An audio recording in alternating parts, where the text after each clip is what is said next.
নমস্কার বন্ধুরা, আজকের ভিডিওতে আমি আপনাদের সাথে শেয়ার করছি আমার আজকের দুপুরের লাঞ্চ মেনু। একদম সাধারণ কিছু উপকরণ দিয়ে ঘরোয়া পদ্ধতিতে এই রান্নাগুলো করছি, যা খেতে স্বাস্থ্যের জন্য খুবই ভালো। শিম আলু ভাজা, বাঁধাকপির তরকারি এবং ডাল। রান্না করাটা যেমন আমার কাছে শিল্প, রান্না শেষে রান্নাঘরটাকে আগের মতো পরিষ্কার করে তোলাটা কিন্তু আমার প্রতিদিনের তৃপ্তির কাজ। আমি মনে করি পরিষ্কার রান্নাঘরে রান্না করলে মনটা ভালো থাকে এবং রান্নায় মনোযোগ বাড়ে। তাই প্রতিদিনের এই ছোট্ট ক্লিনিং রুটিনটা আমার কাছে একদম বাধ্যতামূলক।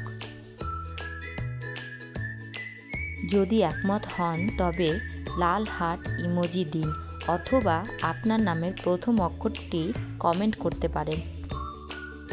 লাইক দিলে কোনো টাকা লাগে না, অথবা খারাপ লাগলে কমেন্টে বকা দিয়ে যেতে পারেন।